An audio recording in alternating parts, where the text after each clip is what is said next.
Hi, I'm Joy. Hi, I'm Lorraine. And this is Girlish Gurus. And Lorraine, why are we here?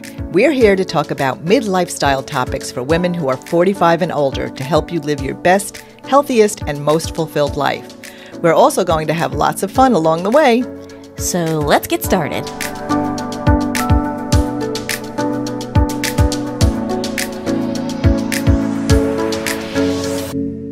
Welcome back to another episode of Girlish Gurus. I'm Joy. And I'm Lorraine. Lorraine, what are we talking about today? We are talking about the power of women gathering. I love that. Yep. And the health aspects of it, too. Mm-hmm. Yep. Which are pretty significant. Yeah. And this topic means a lot to me right now. So I know we've talked about retreats and how beneficial they are in the past. We've done a couple of episodes about that. But this is a different take on that retreat trend. Yeah. And I really am looking forward to discussing this because my girlfriends have been very, very important to me right now. Very important. Yeah. Yeah. And I feel the same way. And I know the two of us feel that way about each other. Absolutely. Right? Yeah. Mm-hmm. Whenever we get together, we always feel better afterwards, right? That's true. It's like a tonic. Yeah. It's like therapy, Mm-hmm. girlfriend therapy. Yep. And we all need it. And in particular, when we were researching this, there was this great article by, and the woman's name is Mariam Yassen. And she wrote this last June, and we'll put a link to it. Yep. You know, anything that we reference, we will put a link to. But she wrote, "The Power of Women Gathering, Nurturing Community for Health, Mental Well-Being, and Empowerment." And I loved how she even started it. In today's fast-paced and interconnected world, the importance of community and human connection cannot be overstated. Women in particular have a unique need for gathering and creating meaningful communities. Whether through formal groups, social events, or support networks, these gatherings provide numerous benefits for women's health, mental well-being, and overall empowerment. So she has a list of like the different benefits. So we can just go through each one and kind of comment on them. So the first one is creating a supportive environment. And I know for all the ladies listening, you've felt this. You've had to feel this in your life, whether it's a sisterhood, friends at work, a book club, a support group. Or women in your life. Yeah. Yes. Yeah. Sisters, relatives, aunts, people who have been your support network who are women. Yes. Yeah.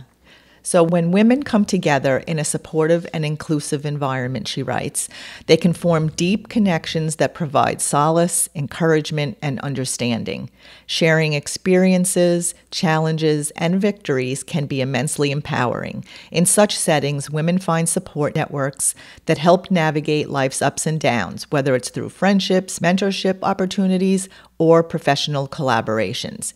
By gathering, women create spaces where they feel heard, validated, and empowered to pursue their dreams and aspirations. And I have personal experience regarding this right now because I'm going through a season where you want to talk about ups and downs. I have an elderly father, and he's going through physical challenges and difficulties, and I have an elderly father-in-law and mother-in-law, actually. But my father-in-law, he is not doing well, and this has been a very, very trying time for our whole family. Really, it has. Yeah. And if I didn't have the support of my girlfriends, that would be bad. I don't know what I would do.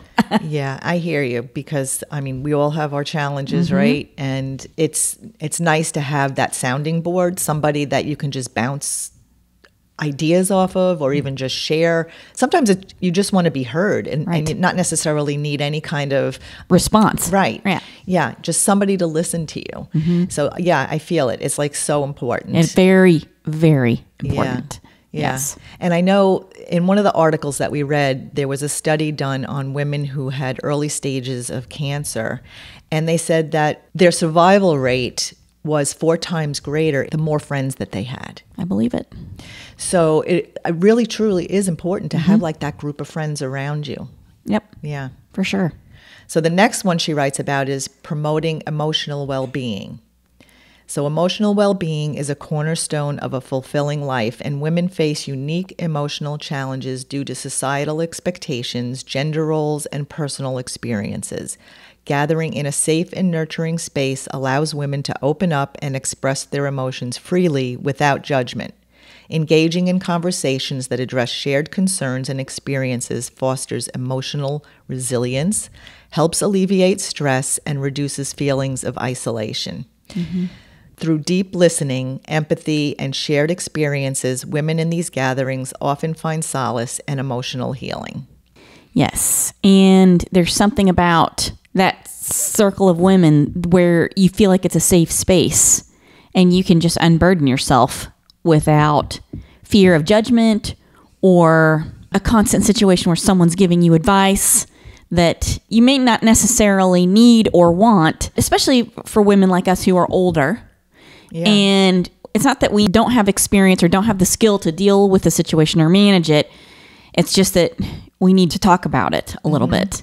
And sometimes a well-meaning person can just see that as, okay, I'm going to try to fix it, or give you advice. And that's not what you're after. And a lot of times that can be your spouse. Yeah. Right? So you're going through a difficult time. You're going through that time shoulder to shoulder with your spouse, side by side. And you're constantly trying to find a way through the situation.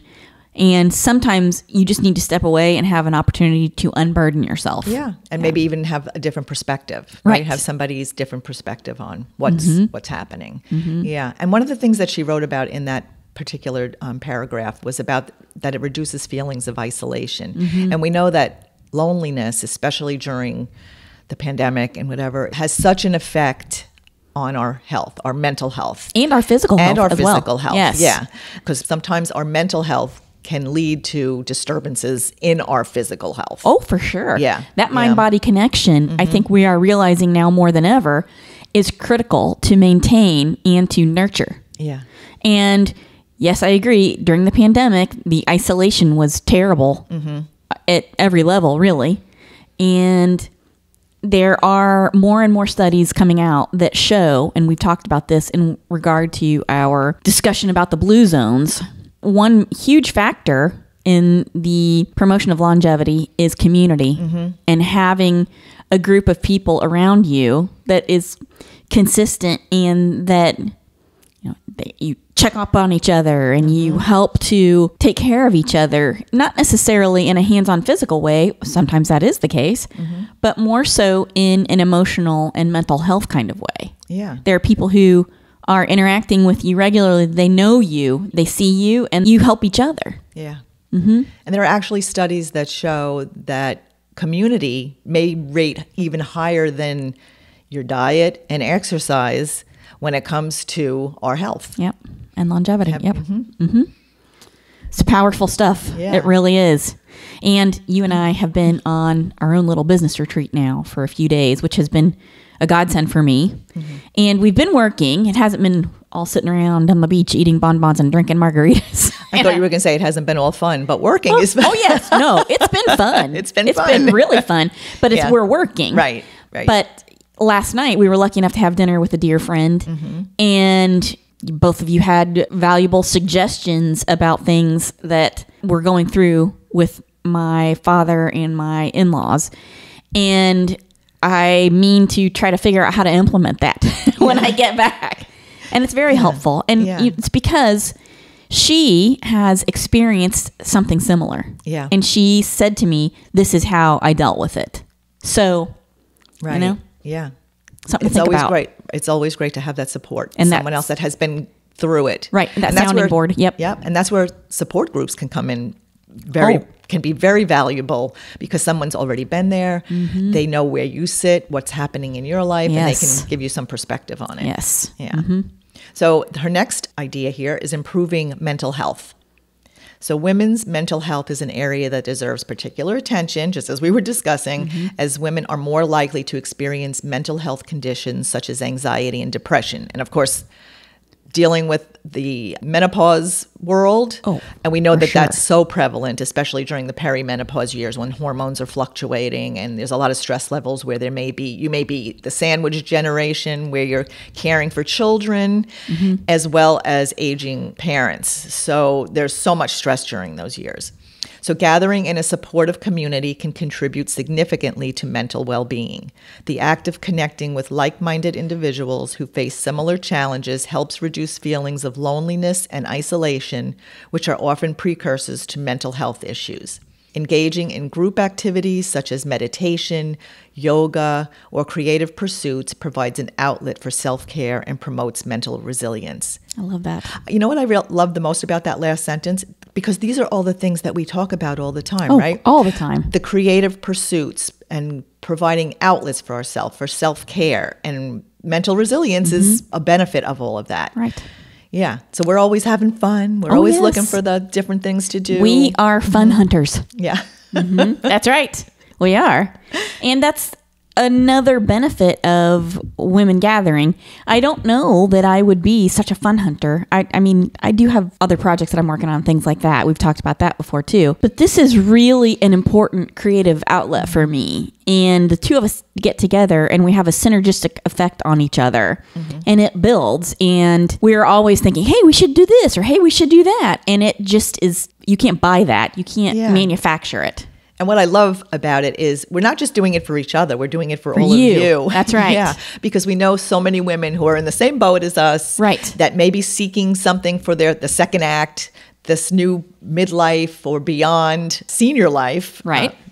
And be searching for that special pursuit. Right. That purpose. And just feel like you need some kind of encouragement, like seeing other women doing it. Yeah. We were actually talking about this a little earlier. It's kind of funny how what we're talking about and how things are working out and it's all coming together, hopefully to benefit you. But we were talking about how older women are starting to do more podcasts and more creative endeavors, more social media and more YouTube videos, things like that, writing books and just getting out there and saying what they have to say in the way they have to say it. And so that's such a huge value and benefit to me. This has really sustained me through these last, couple of months that have been very, very trying. So it kind of works together on different levels to produce something that I find so valuable, and I hope you do too. Yeah, and we're here to lift each other up, right? Absolutely. We're and here you to as support, well.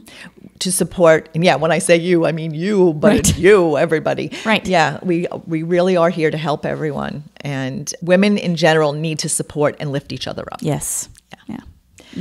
So another benefit of women gathering, according to Mariam, enhancing physical health.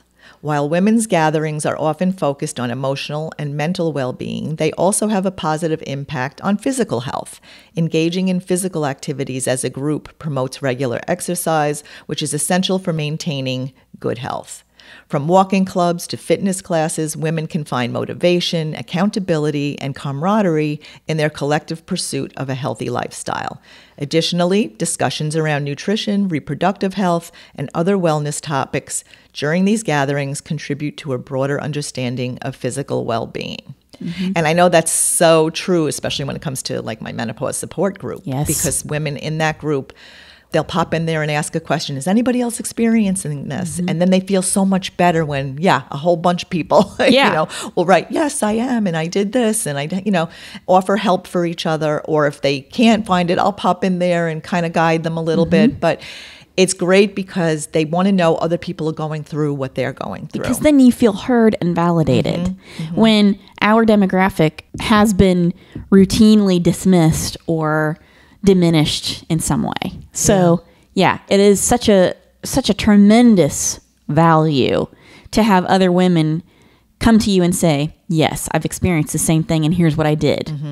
And I know that extends to the medical community because we've talked about that Western medicine and medical misogyny. Women have been dismissed for so long. So it's great that women can talk to each other, seek out the help that they need. Maybe they need a referral to a functional medicine doctor or a health coach or whatever if they're feeling dismissed with their healthcare providers. Right. Absolutely. Her next benefit is empowering women. So women's gatherings are powerful platforms for empowerment. So we just talked about that. In these spaces, women can share their stories, celebrate their achievements, and inspire each other to reach new heights. The collective wisdom and experiences of a diverse group of women provide valuable perspectives and knowledge that foster personal growth and empowerment. By supporting and uplifting one another, women in these gatherings break down barriers, challenge stereotypes, and promote gender equality in all areas of life. Nice. Yep. Yeah. So basically, we just discussed all of that, right? Right. But it's so important. And it's a conversation that we need to have over and over again. And I really see this starting to play out in the media because more and more, say, for example, celebrities are starting to talk about, hey, these are issues for older women. And that, of course, helps everyone. When you are supporting each other and you feel heard and validated and you feel empowered to go out in your community and live your best, healthiest life, that helps everybody. It helps your spouses. It helps your children. It helps your colleagues in your professional vocation. It helps everyone because you are your best self. And there's nothing more valuable than showing up in your life as your best self. That is true. That is so true. And we had that discussion a while ago about actually taking care of your own happiness. Your happiness is a gift to those around you. Right. In the Ikigai episode. Yep. Yeah. It is. It is a gift. It's true. Yes. The best possible thing. So, for example, if you've been checking out our podcast for a while, you know my sister and I did a couple of episodes talking about the situation with our dad, which since then has, in a way, deteriorated. And he is famously grouchy and not easy to help. And so the way I help him is by helping my in-laws. And it may not sound like it makes sense to you, but it's kind of an Ikigai, Ichigo, Ichie concept. I can't help my dad really, so I'm helping my in-laws. And in a way, I feel like that is helping my dad. So it's complicated, but it's true. Yeah. Showing up in your life as your best possible self, that is a gift. Or helping, say, for example, helping my in-laws as best I possibly can. That's also a gift that I give out to the universe. Yeah. And to be able to do that, you have to take care of yourself. That's right. And to take care of yourself, being in a support group or gathering with women is one of the most beneficial ways to do that. To get that support. Yep. Yeah. So finally, she writes about advocacy and social change. So beyond personal benefits, women's gatherings often extend their influence beyond their immediate communities. Women who gather are more likely to take collective action, advocate for causes they care about, and drive social change. By leveraging their networks, resources, and shared goals, women can amplify their voices and make a meaningful impact on issues such as gender equality, reproductive rights, and women's empowerment. And I would like to see this brought home to the medical community because I really feel like trying to slap a Band-Aid on menopause issues, that's not the answer. We need to have more medical studies done, and we need to treat it like it's an issue that needs more attention paid to it. And, you know, again, we've talked about the medical misogyny and how women are given, say, for example, doses of medication that are based on men who those medications have been studies done on men. Right. Yeah. And so you're getting a dose of medication that would go to someone who might be a third more your body weight, for example, or their physiology is just completely different. And so I really would like to see the medical community start paying better attention to menopause focused issues and start being more thoughtful about the care and treatment they give to women who are perimenopausal and postmenopausal. And women's health in general, because, you know, the years leading up to those perimenopause years are very important to our overall health, because the menopause that you'll experience is really a cumulative effect of all of those things that you've done up to that point. So if the medical world and the scientific research they do, if they would concentrate more on our diets, our exercise, our stress reduction, rather than a pill for an ill, like rather than treating symptoms, like get to the root cause of what's causing symptoms and health concerns, then, you know, we'll all be guaranteed a better menopause, a better longevity. A healthier, happier environment for everybody. Yeah. Because I'll tell you, you've heard when mama ain't happy, nobody is happy. Ain't nobody happier. I can't remember how you said it. When the matriarch is feeling bad, it affects everybody. Yeah. So that was Mariam Yassen's article. So I thought she had like great points there about everything. Absolutely. Yeah, some of the things that we've read and how we relate this now that we have a couple of retreats coming up. And this is an excellent article. She did a great job summing up the points, and we've discussed a lot of these already. And a lot of them we have discussed because we have participated in retreats, and you have a couple of retreats coming up that can include all of those aspects of women gathering, but they can do them in beautiful, far-flung locations. So you got a retreat coming up in Innsbruck in July, right? Yep, Innsbruck, Austria in July, and then one in October in Tuscany, which we also did last October, which was fabulous. Right, and I was on that one, and it was fantastic. And, okay, while it's a great thing for us to sit and talk about the retreats because they are amazing. And if you want to learn more about it, you can go back and listen to the episodes we've done about the rise of women's retreats. And we actually did an episode with you and Leslie Ender. Those are valuable episodes. Please go and listen to them. But in addition to being able to travel and partake in those retreats, it also comes along with these other benefits that you get when women gather. Yeah. And I know that at the last retreat, we had that little ornament, the elephant, the little elephant, and the story behind how elephants support each other, the elephant in the middle. So sometimes you're the elephant in the middle where they circle around you and they protect you and lift you up if you're hurting. Yes. And sometimes you're the elephant on the outside of the circle surrounding someone else. So we each take turns taking care of each other. Sometimes we're in the middle, sometimes we're around the circle and guiding the women in our lives. Right. And it's so valuable. It's so important. And it's funny that you bring up the circle of elephants because one of the articles that you and I have looked at in order to prepare for this episode is about women's circles. Right. And I didn't realize, I mean, I've heard of quilting circles and things like that, which were traditionally something women did. They would get together and they would quilt, but they would also solve the world's problems, right? Right. Give advice, discuss issues in the community, things like that. So quilting circles historically have been an important tool that women have used for a lot of different reasons, right? And I did not realize that there was such a thing as a women's circle now. But there actually are women's circles that are organized and they have a facilitator who is trained to manage the circle. I did not know that. Me neither.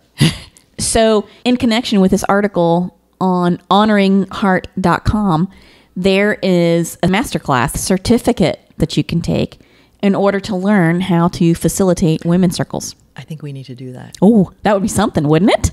That would be interesting to do. Yeah. But I did not realize that there's actually a program where you can learn how to facilitate women's circles. I kind of thought women just got together and... Well, that's because women get things done. Yeah. Women run households. Women really make the wheels of the world turn in a way.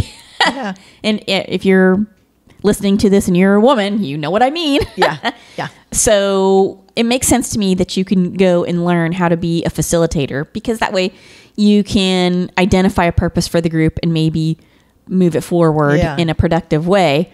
But yeah, there's actually a masterclass that goes along with it on this website. Yeah, Isn't that interesting? Yeah, very. Because, again, I always thought, okay, women's circles, they've just kind of formed, right? You have your girlfriends and whoever. And I'm sure that still happens. Oh, There's yes, still absolutely. women's circles. But this is very interesting. And I know in the article, so you've had a chance to skim over the article, I think, but I'm just looking at it now. But they have a lot of what we talked about before, like the mental benefits, sharing, battling loneliness. Right. So I really actually enjoyed this article. Yeah. Because what with being the lawyer and everything, I really like to organize and, get the certificate and all that kind of stuff. But you are right. In the loosest terms, this article says, a woman's circle is an intentional gathering of women. And it's an open, welcoming place to share your thoughts and life experiences. Women gather together, leaving behind judgment and focusing on connection. I love that so much. And that is so true. Yeah. That is so true. And that's a hard thing for a lot of people. It is. You know? You have to really check your ego at the door. And that can be difficult for women to do because we're so driven and we're so used to having to drive the bus. And actually, that makes sense then, where a facilitator would come in and kind of, okay, things are going off in the wrong direction, and bring it back in. And because people sometimes don't even realize. Of course. Yeah, yeah. So, yeah. I think mostly when women get together, generally speaking, no matter what, our hearts are in the right place. Good intentions. Right. Yeah. The intentions are good. It's just sometimes it's easy to get off track and to lose focus of your intention because you have maybe a goal in mind that you're trying to achieve and you're working toward that. And so you lose sight of, and this is true in my daily life. I mean, I'm constantly trying to refocus and recenter myself now. You lose sight of that center point and you can get bogged down in the weeds of whatever it is that you're trying to achieve, whatever the goal is. I totally understand that. Totally. And so a facilitator can help with that. But I think that's more of like a professional women's circle. Your women's circle doesn't have to be professional. No. You may already have one. Yeah. Yeah. Really. You may already have a group of women that you gather with and you all lift each other up and support each other. Yeah. Lots of communities have that. And there's nothing like a lot of laughter. Oh, and I know yes. we discussed that last night with our girlfriend, how whenever we get together, there's always tears flowing from laughter. Oh, yes. Laughed so hard the tears flowed down my legs. Well, it happens. You know what I'm talking about. Oh, yes, you do. Yeah. If you're over 50, you know. But yeah, there's nothing like laughter. Yeah. You do make me laugh. That's true. We do have a lot of laughs. Yeah. We had some good laughs last night. That's for Yeah. sure. Yeah. And then my shoe came apart. Right. Aw. Joy had to drive barefoot last I night. know. I had to drive home barefoot. Which anyone who knows me knows I hate being barefoot, which I should because grounding is so good for you. But anyway, that's another topic for another time. But yes. But they were nice shoes. Oh, yeah. I don't know. Maybe I can get them fixed. I don't know. But there were lots of laughter and we share a connection because we all were in Italy together and you have known her for years. Oh, gosh, probably, I don't know. 20, 25 years? Yeah. Something like that. Yeah. She's Good a sweetheart. friend. Good friend. She's a Yeah. sweetheart. And so it was wonderful for me to be there having that delicious meal and that opportunity to Camaraderie, right? share some laughs and to discuss my situation in a judgment-free zone. And yeah, it was just, it was like balm to the soul. It really was. Yeah. And a women's group can be two people, Absolutely. right? Just be two having people. somebody else supporting you, being there for you, and you being there for them. I mean, because that is just as fulfilling when you're able to support someone and be there for them. Oh, yeah, for sure. Yeah. I feel fulfilled and supported right now. Yeah. And Me too. we're going to include links to these articles in the show notes. Yeah. So make sure you check it out. And, we would like to hear from you. We would like to know what kind of friend group you have, what kind of women's circle you have, be it formal or informal. We would love to have you in our circle. Yes, absolutely. Please come and join our circle. Yeah. You're in it already if you're listening. Yeah. And, let us know if there's something else you want us to discuss that you would find useful. Yeah. And just keep on listening and supporting us. We appreciate it. Yeah. We love to have you guys out there and we love to support you. We want to keep looking for those fun things to do. And don't be shy. If you have something you want to say, leave it in the comments. Send us an email if it's something you don't want to leave in the comments. And because we love to hear from you. That's right. And we're big girls. We can take it. Yeah. And sometimes we get lonely over here. We do. Well, we've always got each other, Lorraine. We've got each other. We've got each other. So thanks for listening. Yep. And we'll see you in the next one. Yep. Bye. Bye. Mwah. Thanks for listening to this episode of Girlish Gurus. We hope you'll join us next time for more fun and inspiration. Be sure to check the description of this episode for links and information about the topic, and you can find us on our social media platforms starting with Instagram, Facebook, and now including YouTube. You can find us by searching Girlish Gurus, and you can also check out our website, girlishgurus.com, for more information on us, our projects, books, and our growing community. And don't forget to download this episode, give it a good review, and share it with your girlfriends. We would also love to hear from you in the comments because the more interaction we get, the more episodes we can post. Thanks, everyone. Bye. Bye.